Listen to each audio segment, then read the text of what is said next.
जैसा कि आप सभी जानते हैं, ऑनलाइन भी देना ऑफलाइन भी देना है, तो इधर फोकस ज़्यादा रहेगा, लेकिन आप लोग को फोकस इधर बना के रखना है, ठीक है।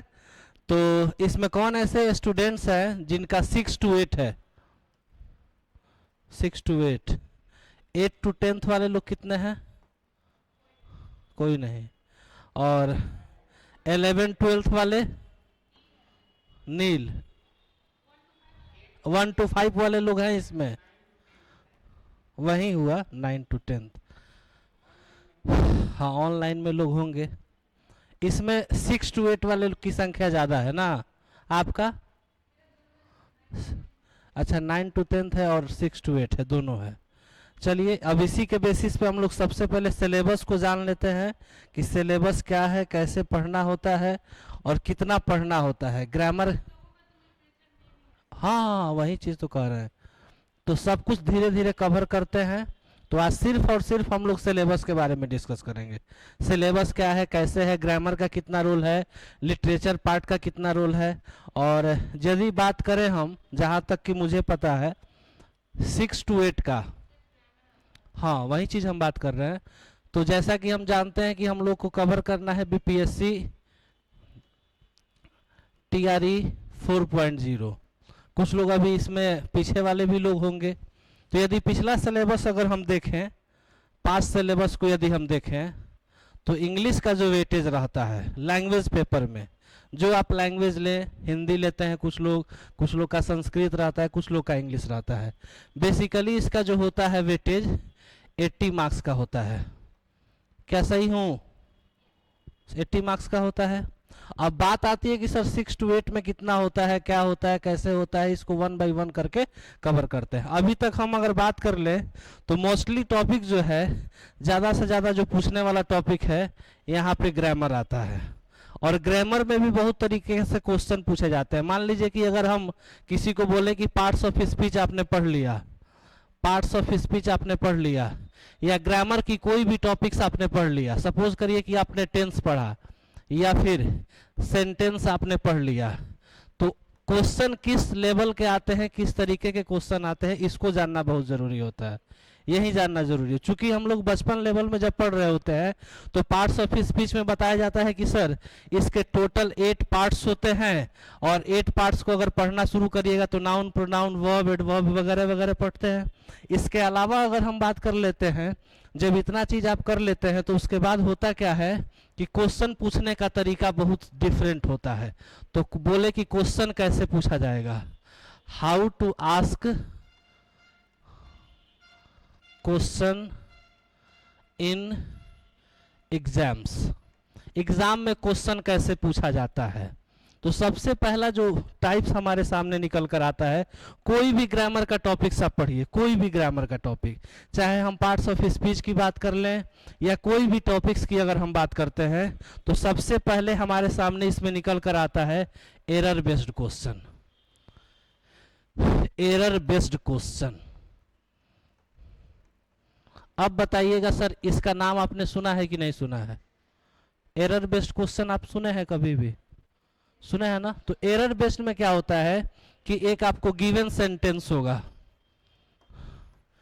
एक सेंटेंस दे दिया जाएगा और उसमें कहेगा कि सर एक पूरे के पूरे सेंटेंस में, जो भी सेंटेंस आपको गिवन है, इसमें ग्रामेटिकल एरर बताया जाए, ग्रामेटिकल एरर बताया जाए कि इस सेंटेंस में एरर कहाँ है। ठीक, सबसे ज़्यादा इसी में समय लगता है, और इसकी जो क्वेश्चन होता है कम से कम 10 से 12 क्वेश्चन पूछा जाता है, हर साल पूछा जाता है। सबसे ज़्यादा भास्ट टॉपिक अगर है तो ये है, इसको आप इग्नोर भी नहीं कर सकते हैं, किसी भी कीमत पे आप इसको इग्नोर कर ही नहीं सकते। तो जी, सबसे ज़्यादा गलत यही भी होता है।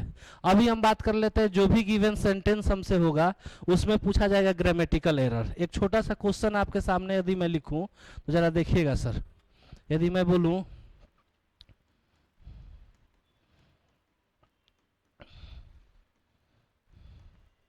पिछले साल का ही क्वेश्चन हम लिख रहे हैं, मतलब कि 2000 अभी जो रिसेंट एग्जाम हुआ था ना उसी का क्वेश्चन लिख रहे हैं।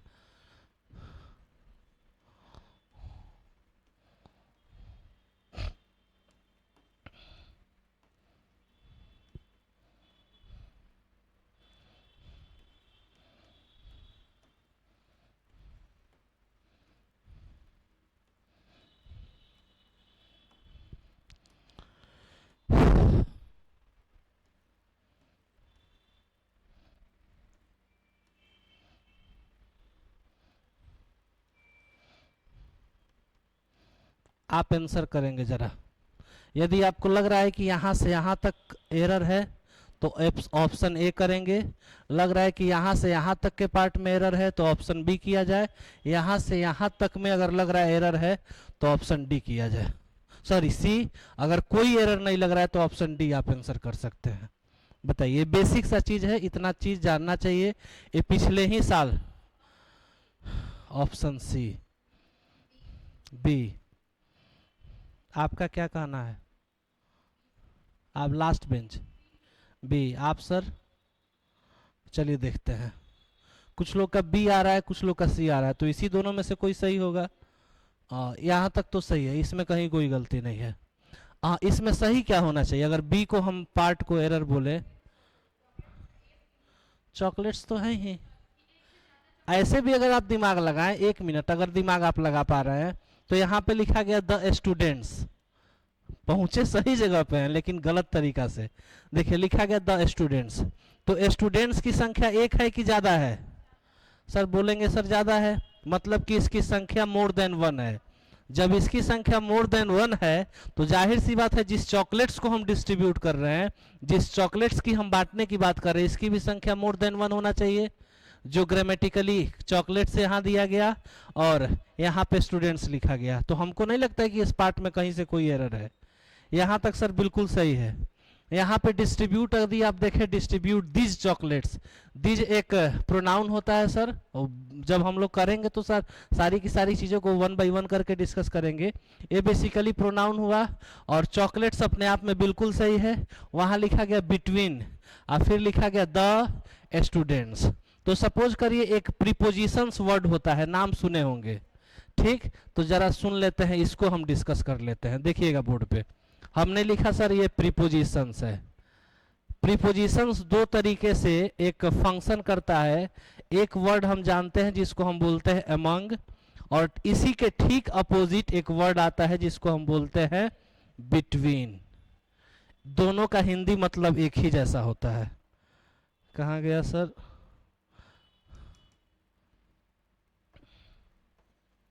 देखिएगा जी, अब इसी को कुछ हम डिस्कस कर लेते हैं। जरा बोर्ड पे देखेंगे सर, इसको यदि आप देख पा रहे हैं, देखा जाए बिटवीन और अमोंग का हिंदी अगर मतलब अगर बात करिएगा, हालांकि हिंदी तो हम किसी भी एग्जाम, कॉम्पिटिटिव एग्जाम में इंग्लिश पेपर को अगर आप देखिएगा तो इवन एक ऐसा सिंगल वर्ड नहीं होता है जिसमें आपको हिंदी मिले। हिंदी मिलता है? नहीं मिलता है। तो ना ही तो हम डिफिनीशन हिंदी में लिखवाएंगे, ना ही कोई चीज़ हम हिंदी में लिखवाएंगे। हाँ, बोलने का तरीका होगा, हम लोग हिंदी में बोलते रहेंगे, ठीक है? तो बिटवीन और अमोंग की जब बात करते हैं तो इसका मतलब होता है, हिंदी मतलब होता है के बीच में। बहुत अच्छा, के बीच में, एक के बीच में हो गया सर। अब के बीच की अगर हम बात करें तो दोनों तरीका से यह फंक्शन करता है। यदि आप देखें अमंग लिखा हुआ है, जब कोई चीज को किसी के बीच में डिस्ट्रीब्यूट कर रहे हैं लेकिन वहां उनकी संख्या जिसके बीच बांटा जा रहा है, ध्यान से सुनिएगा, उनकी संख्या यदि 2 से ज्यादा है तो वैसे केस में आप क्या यूज करिएगा? अमोंग का यूज करिएगा। लेकिन यदि किसी चीज को आप किसी के बीच में रख रहे हैं या कुछ भी कर रहे हैं, यदि उनकी संख्या 2 है तो वैसे केस में आप किसका यूज करेंगे? बिटवीन का यूज करेंगे। एक बार फिर से, यदि किसी चीज को आप डिस्ट्रीब्यूट कर रहे हैं, उसकी पोजीशन बता रहे हैं, तो यदि उसकी संख्या 2 से ज्यादा है तो सर उस केस में हम बिटवीन का यूज ना करके अमोंग का यूज करेंगे। लेकिन यदि उनकी संख्या सिर्फ 2 ही रहे तो वैसे केस में हम बिटवीन का यूज करते हैं। देखिए एक एग्जाम्पल के माध्यम से अगर हम समझे, देखते रहिएगा सर। अगर हम लिखें यहाँ पे, जैसे किसी लड़की का नाम लिख देते हैं, Rani is sitting dash Ravi and Suhani. 1 minute अभी रुक जाइएगा, हम बोलेंगे there will be match dash India Pakistan and Australia. यदि हम बात कर लें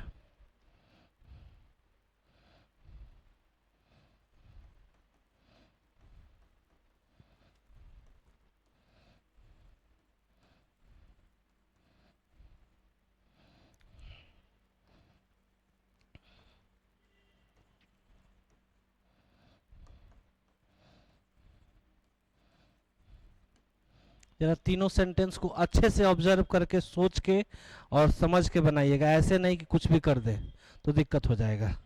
अच्छा से सोचिए और फिर से आप आंसर करिए। पहला क्वेश्चन को देखिएगा, क्या कह रहा है कि Rani is sitting dash Ravi and Suhani. Between होगा कि एमंग होगा? अच्छा, यहाँ पे रानी का पोजीशन बताया जा रहा है ना सर, रानी का पोजीशन है तो प्रीपोजिशन बेसिकली पोजीशन बताने के लिए ही यूज होता है। अब रानी का पोजीशन किसके किसके बीच है? रवि और सुहानी के बीच। सपोज करिए कि यहाँ पे रानी को हमने रखा तो यहाँ पे रवि होगा और यहाँ पे सुहानी होगा, दो चोटी बना दिए तो लड़की हो गया सर, है? तो अब यहाँ पे यूज अगर हम करें तो यहाँ पे बिटवीन करेंगे तो जाके हमारा आंसर सही होगा। रानी के बारे में तो नहीं, वो उसकी तो पोजीशन ऑलरेडी बता दिया गया। तो आप पूछ रहा है कि दो के बीच में यह बैठी हुई है, इसीलिए सर रवि और सुहानी को रिलेट करेंगे तो यहाँ पे बिटवीन आंसर होगा। तो यदि आप एमंग कर रहे थे तो गलत कर रहे थे, ठीक है। यहाँ पे देखा जाए sir, there will be match dash India Pakistan and Australia, among होगा। अच्छा, हमने बात किया सर दो के लिए अगर यूज करना हो तो किसका यूज करेंगे? बिटवीन। दो से ज्यादा के लिए करना होगा तो अमोंग का यूज करेंगे। अब समझिएगा, एग्जाम में यदि क्वेश्चन इस तरीके से, हालांकि क्वेश्चन तो इस लेवल का पूछा गया है, लेकिन यदि इसी लेवल में क्वेश्चन आ जाए, कंसेप्चुअल अगर क्वेश्चन दे दे तो बहुत सारे लोग क्लीन बोल्ड हो जाएंगे। क्योंकि क्रिकेट का बात हो रहा है तो क्लीन बोल्ड वाली बात होगी सर।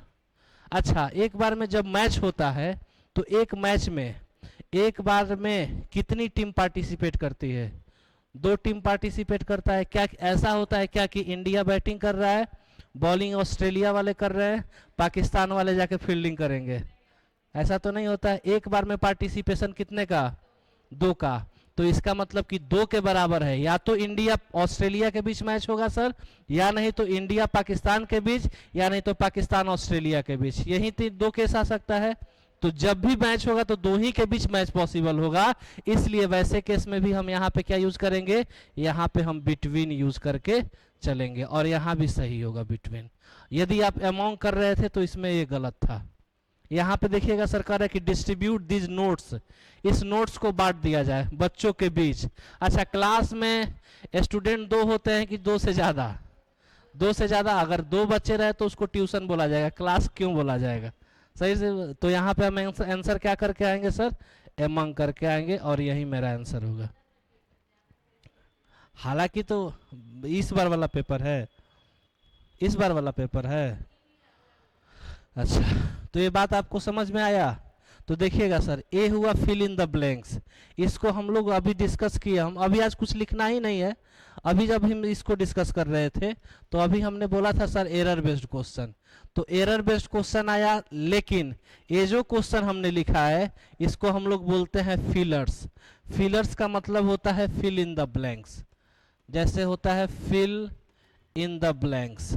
अब इसके लिए आपके पास भी 4 ऑप्शंस प्रोवाइड कर दिया जाता है और 4 ऑप्शंस प्रोवाइड करने के बाद आपसे क्वेश्चन कर लिया जाता है। तो अब आ जाते हैं सर कि इसके अलावा कौन कौन से टॉपिक्स आते हैं। देखिए, कोई भी टॉपिक्स हम लोग पढ़ेंगे ना ग्रामर का, 2-3-4 टॉपिक ऐसा होगा जिसमें सर क्वेश्चन बनाने में, जैसे हम बात कर लेते हैं वॉइस का, जरा देखें। जैसे वॉइस की अगर हम बात कर लें, वॉइस से हर साल, इस बार की हम बात करें तो 3 से 4 क्वेश्चन था, 3 से 4 क्वेश्चन था वॉइस का। और इसको भी आप इग्नोर नहीं कर सकते, क्योंकि एक एक नंबर आपको टीचर बनना है स्पेशली उसी चीज का, तो खैर इतना तो आना चाहिए। तब वॉइस की बात कर लें, जरा बोर्ड पे देखते रहिएगा।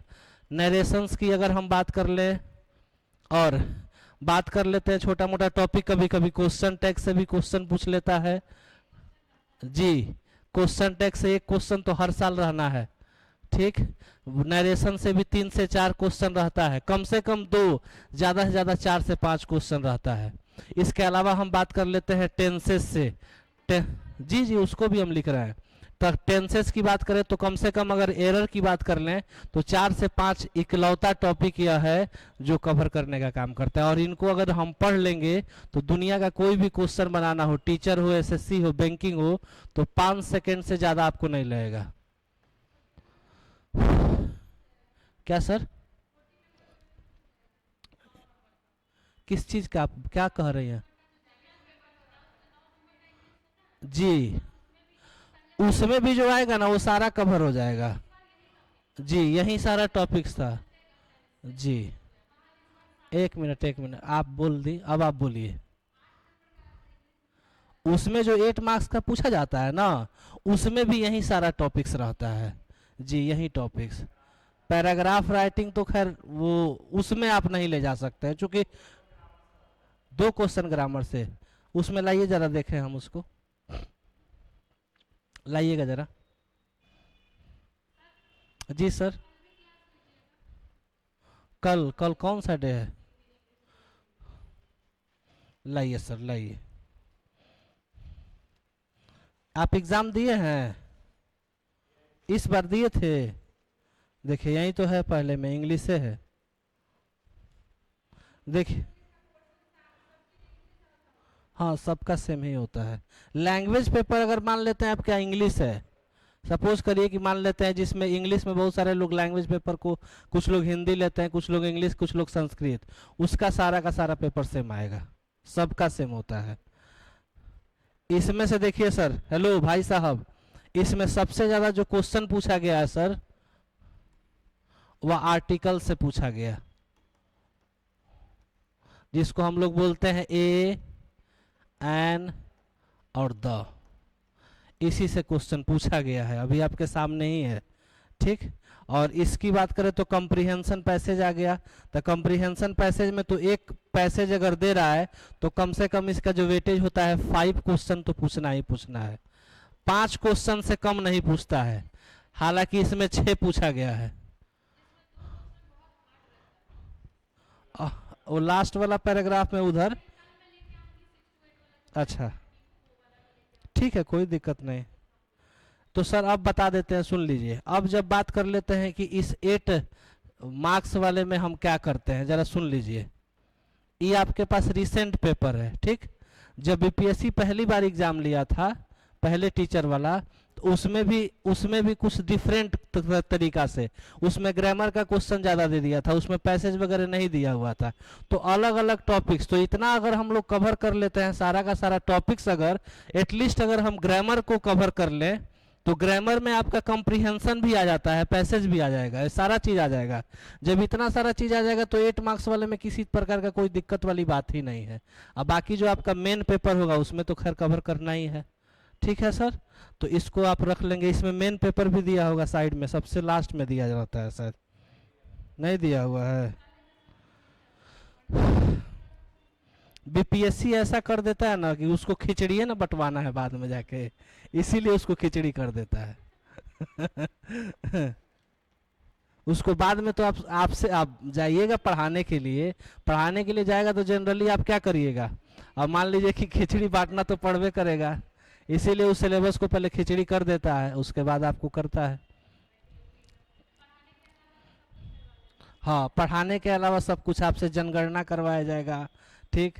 अब उसमें महिला लोग बहुत सारा काम भी कर लेती है उसमें, अब तो खैर बहुत सुधार हुआ है जब से के पाठक जी आए। मेरे यहाँ भी दीदी हैं टीचर, वो भी जाती हैं, तो पहले मतलब कि अब देखते हैं कि रेगुलरिटी मेंटेन करके चलती हैं। हालांकि सरकारी पद पे जाने के बाद सब लोग भ्रष्ट हो ही जाता है, सबकी बात में नहीं, मोस्ट ऑफ द जितने भी लोग होते हैं 80% लोग भ्रष्ट हो ही जाते हैं। तो अब बताइए सर, अगर हम टॉपिक चाहें तो लिख देते हैं सर, अगर आप चाहिए तो उसको कॉपी कर लीजिएगा। लिख दें क्या?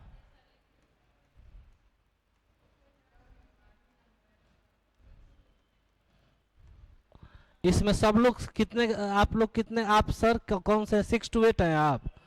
1 to 5 आपका लास्ट बेंच, आप 6 to 10 आपका चलिए।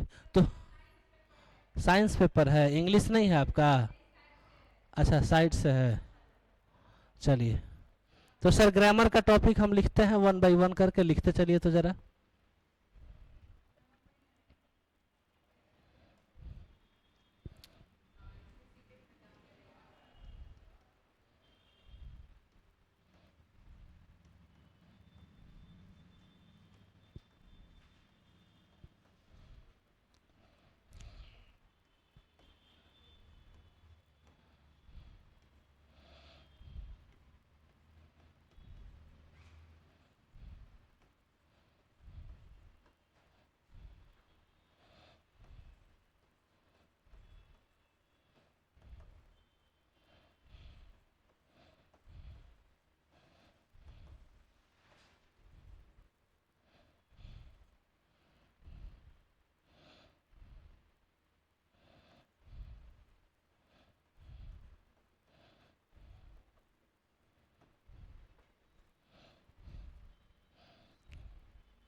इतना ग्रामर का टॉपिक हो गया। अच्छा सर जी।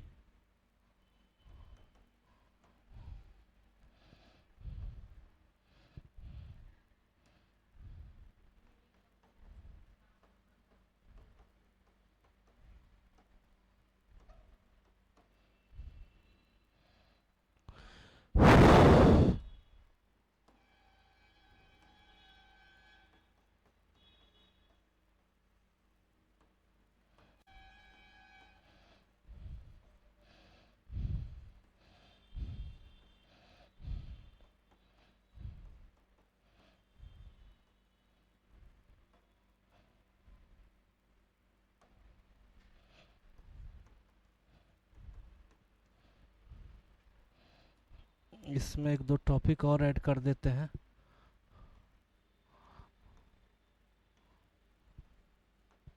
सेंटेंस पंक्चुएशंस,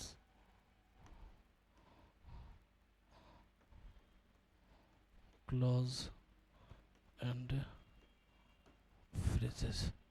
इतना ग्रामर का टॉपिक्स है, इतना के बगैर पॉसिबल। हाँ मेजर टॉपिक हम लिखे हैं।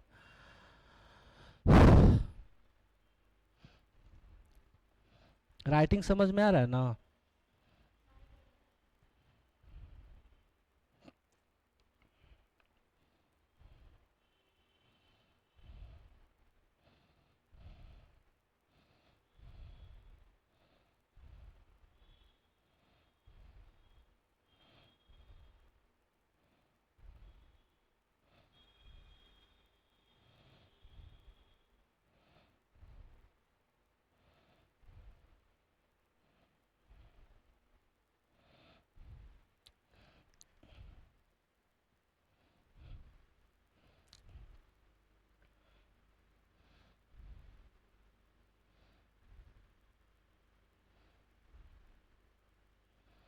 एक स्पेलिंग टेस्ट भी आता है।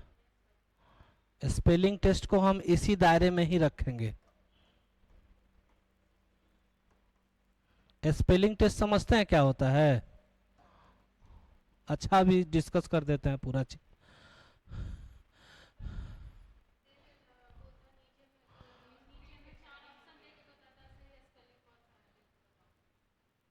दो तरीका से पूछता है, बताएंगे अभी हम। ठीक ही जा रहे हैं, उसको भी देख लेते हैं अभी थोड़ी देर में।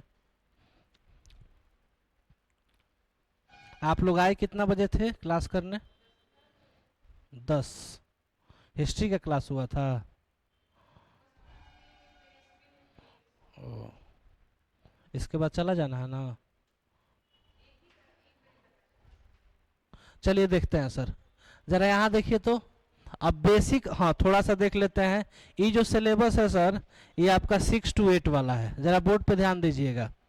ये 6 to 8 वाले में करना क्या होता है, इसमें थोड़ा सा चेंजेज होता है।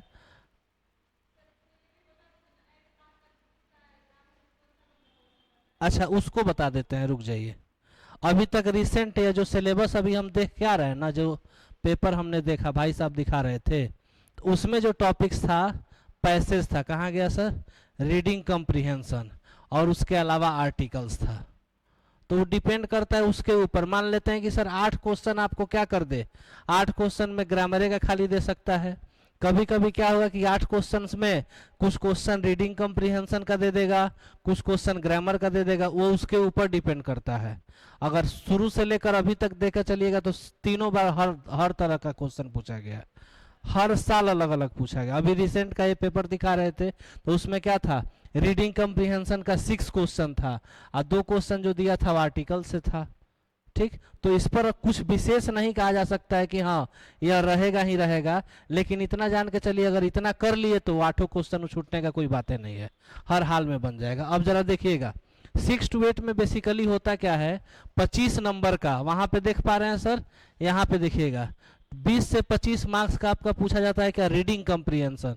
रीडिंग कम्प्रीहेंशन में 2 टाइप्स निकल कर आता है, जरा उसको भी डिस्कस करते हैं।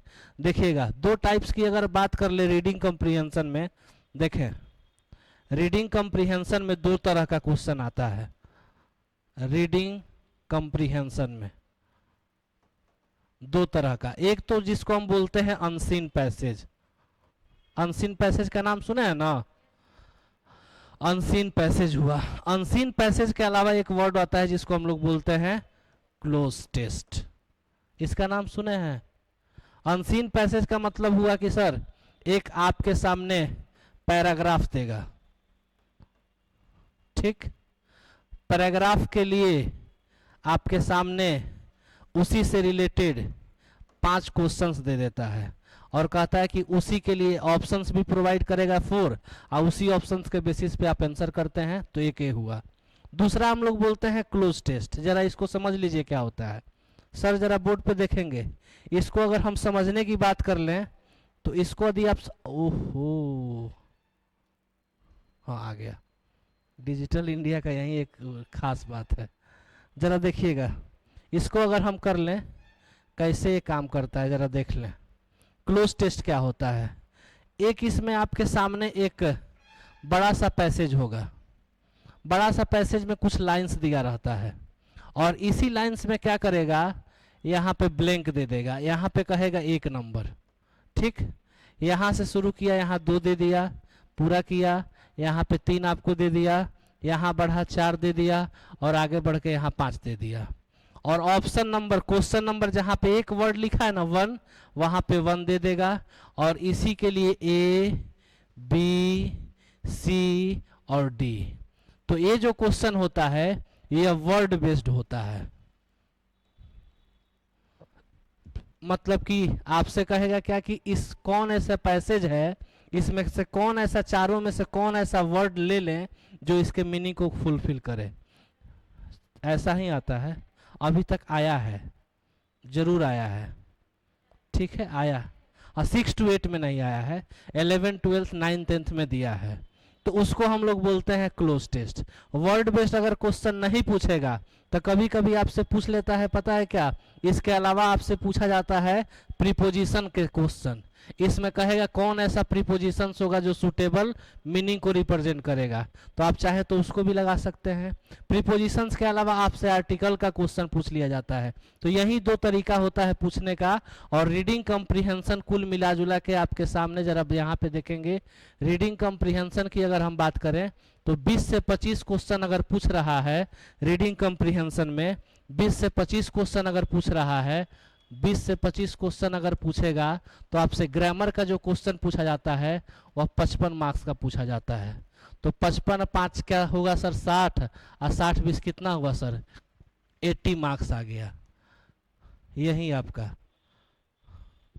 अब जरा इसको देखिएगा, पार्ट्स ऑफ स्पीच की अगर हम बात करें तो पार्ट्स ऑफ स्पीच में सारा का सारा चीज आ जाएगा, टोटल का टोटल पार्ट्स ऑफ स्पीच आ जाएगा, जो नहीं लिखा गया वो भी और जो जानते हैं आप सब कुछ आ जाएगा। नाउन हो गया, बेसिक प्रोनाउन हो गया, वर्ब, एडवर्ब, प्रीपोजिशन, कंजंक्शन, सब कुछ इसमें आ जाता है। यहाँ पे देखिएगा, इसका नाम आप सुने होंगे जिसको हम लोग बोलते हैं टेंस। टेंस का भी नाम सर, टेंस से क्वेश्चन जो आता है सर एरर बेस्ड आता है, इसमें एरर बेस्ड आ जाएगा। इसमें आपसे फिलर्स पूछा जाता है कि बताइए कि उस फिल में, मतलब कि उस ब्लैंक में आप क्या फिल करिएगा। वॉइस के लिए आपके पास 4 ऑप्शंस होता है, उसी ऑप्शंस में आप करेक्ट करते हैं कि कौन सा ऑप्शन सही निकल कर आएगा। वॉइस को बनाने में हम अगर बता दें तो कोई क्वेश्चन को वॉइस बनाइएगा तो 5 सेकेंड से आपको ज़्यादा नहीं लगेगा। हम लोग पढ़ेंगे तो डिस्कस करते चलेंगे। ठीक उसी तरीके से मॉडल्स, मॉडल्स का नाम सुने हैं, जिसमें हम लोग पढ़ते हैं can, could, may, might, shall, should, will, would, उसी को हम लोग मॉडल्स बोलते हैं। नरेशन, डायरेक्ट और इनडायरेक्ट नरेशन, ये भी सर ऑप्शन से ही हम एलिमिनेट करके चलेंगे। क्वेश्चन टैग तो बहुत आसान होता है, 1 दिन का टॉपिक है। उसके बाद जरा देखें प्रीपोजिशंस। प्रीपोजिशंस बहुत लंबा टॉपिक होता है, लेकिन इसके अलावा भी हम लोग ऐसे ऐसे इंपॉर्टेंट टॉपिक्स को पढ़ लेंगे, इतना प्रीपोजिशंस कर लिया जाएगा कि जितना से आपका काम चल जाए। सब भी नहीं पढ़ा जा सकता है, लेकिन उतना पढ़ लेंगे जो बेसिक्स प्रीपोजिशंस होता है, जो एग्जाम में आएगा और क्वेश्चन अगर पूछेगा तो आप कंफ्यूज नहीं होइएगा। आर्टिकल्स देखिएगा, जो बचपन में हम लोग पढ़ते आ रहे थे, ए, एन और द को, इसमें भी बहुत सारा वेरिएशन आता है। 2-3 क्वेश्चन देख लेते हैं ताकि आपका कॉन्फिडेंस लेवल चेक देखते हैं। जैसे मान लीजिए अगर हम यहाँ पे बोलें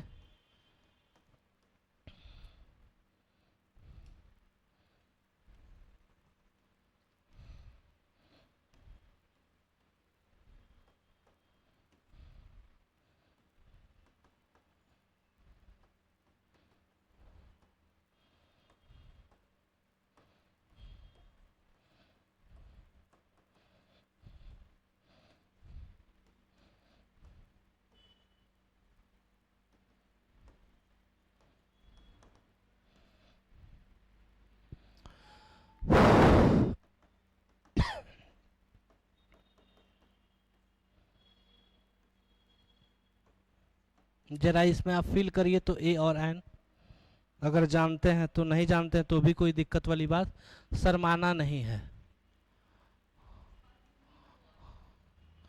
चलिए इसमें क्या आप फिल करेंगे, अ की एन, ए यूज कर लें। चलिए यहाँ पे क्या करिएगा, यहाँ पे वेरी गुड, चलिए सही है, सही हुआ, वेरी गुड, चलिए सब सही है। गलती हो गया तो क्या किया, ठीक, यही क्वेश्चन तो था जो आप दिखा रहे थे, इसी टाइप का क्वेश्चन था, बताया जाए। ये जो सारा चीज हम लोग सीखे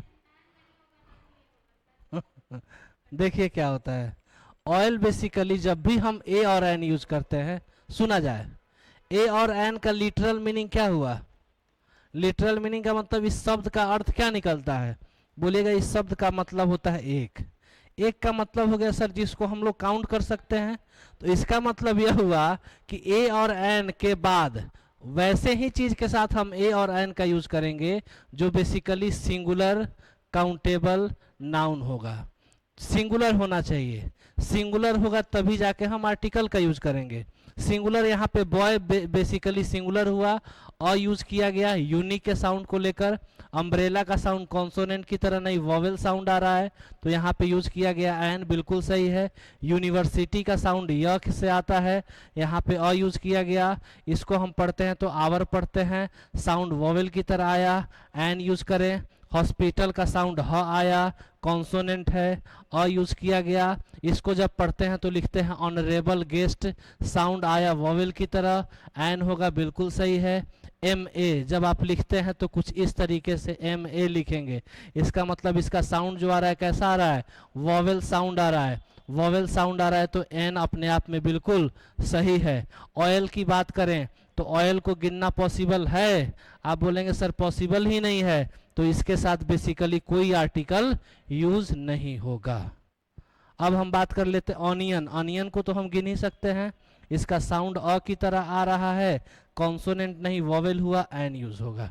बहुत सारा चीज ऐसे होता है जिसको जानना बेहद जरूरी होता है, बचपन से लेकर अभी तक जो चीज पढ़े हैं आप उसको भी देखते हुए चलना है। देखा जाए सब्जेक्ट वर्ब एग्रीमेंट का मतलब क्या होता है, नाम अगर सुने होंगे तो ठीक, ना तो पहली बार अगर सुन रहे हैं तो इसको भी जान लें। Subject verb agreement, agreement word लगा हुआ है उसमें, एग्रीमेंट का मतलब क्या होता है,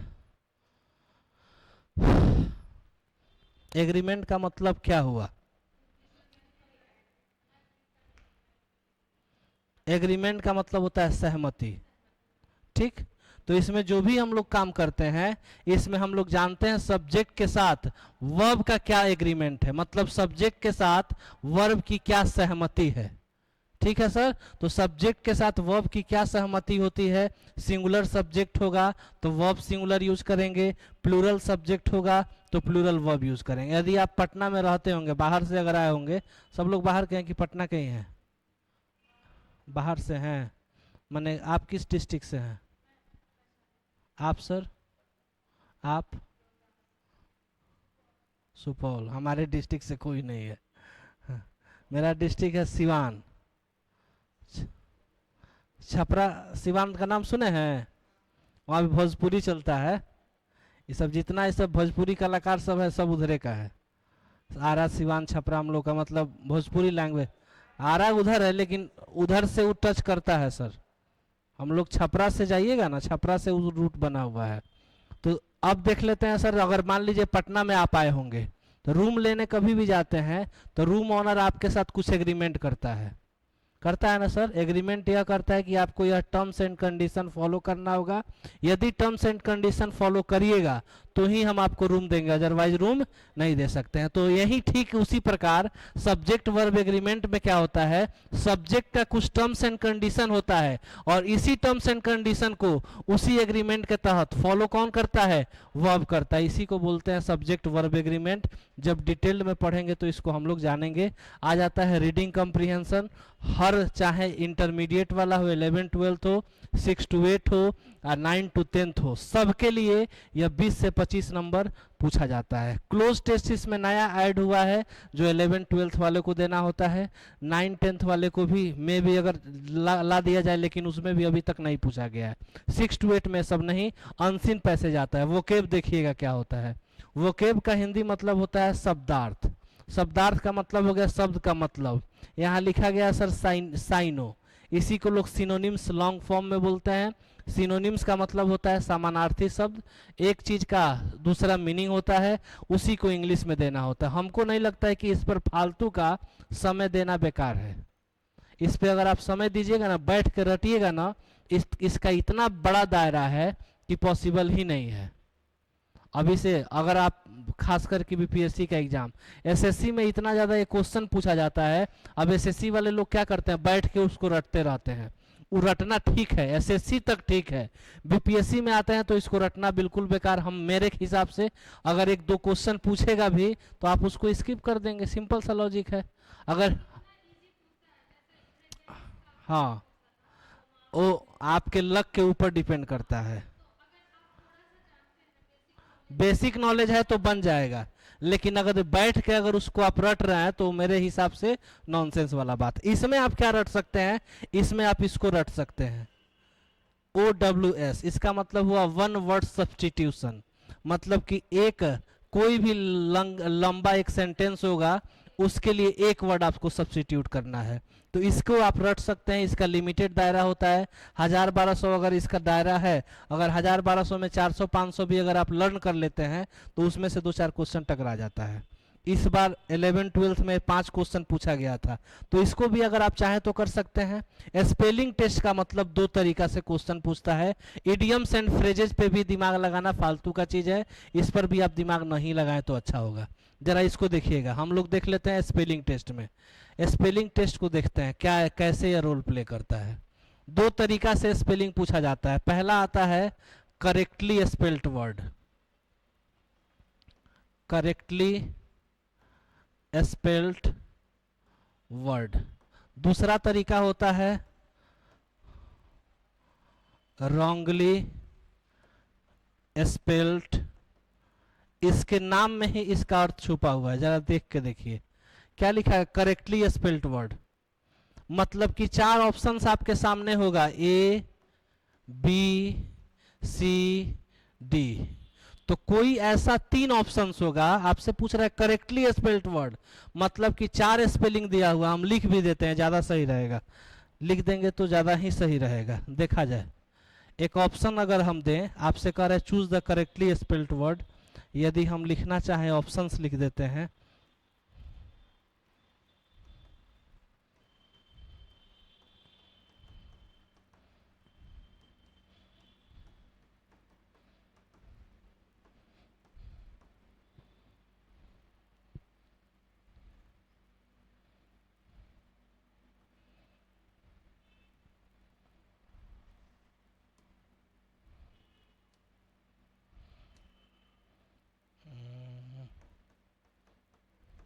बताइए, करेक्टली स्पेल्ड का मतलब हुआ कि इस स्पेलिंग में 3 स्पेलिंग गलत है और 1 स्पेलिंग सही है, उसको आपको चूज करना है। चूज किया जाए कौन सा सही होगा, मतलब 3 स्पेलिंग गलत है, 1 सही है, तो इसीलिए बोला गया choose the correctly spelled word, सही स्पेलिंग को चूज करना है। बताइए जरा, ऑप्शन बी सही है आपके हिसाब से? B number. होम ट्यूशन जो पढ़ाता है ना, उसको जाके देखिएगा। आप लोग तो सही किए, बहुत अच्छी बात है, जाके कभी नहीं विश्वास होगा तो देख लीजिएगा। पोस्टर पे जो लिखा रहता है कॉन्टेक्ट फॉर होम ट्यूशन, वो मोस्टली स्पेलिंग गलत लिखा रहता है। कौन नंबर? ए नंबर वाला लिखा रहता है, लेकिन वो गलत है। सही क्या निकल कर आएगा sir? Tuition. Option number second will be correct answer. इसी तरीके से रॉन्गली स्पेल्ड क्या होता है, मतलब कि इस वाले में 3 गलत था, 1 सही था। इस वाले में क्या करेगा? 3 सही होगा और 1 क्या होगा? गलत होगा। और चूज किसको करना होगा? गलत वाले को चूज करना होगा। ठीक है, तो बेसिकली इतना ही सिलेबस है। इसी को 1 बाय 1 करके आप जैसे कहिएगा, जिस टॉपिक्स को कहिएगा उस टॉपिक्स को हम अगले क्लास में स्टार्ट करेंगे, उसी को कवर किया जाएगा। आज के लिए बस इतना ही, सिलेबस इतना ही है। अगर आप कुछ पूछना चाहें इसके अलावा तो आप हमसे पूछ सकते हैं, अदरवाइज आप सिलेबस नोट कर लिए। जी जी, उसके लिए कोई दिक्कत नहीं है जी, बिल्कुल उसके लिए कोई दिक्कत वाली बात नहीं है। ठीक, उसके लिए मिल जाएगा टाइम। 5 मिनट, 10 मिनट, 15 मिनट, जितना देर समय रहेगा उतना देर ले लीजिएगा। ठीक ठीक ठीक है, इतना ही, इतना आप कवर कर लेंगे तो आपका फाइनली हो जाएगा, इतना मैं जानता हूँ। जो आप बोलिएगा, कुछ ऐसा ही पढ़ेंगे जो आपके काम का होगा। सब तो काम ही का है, कोई ना कोई तो पढ़ना ही है। ठीक है सर, रहने दीजिए।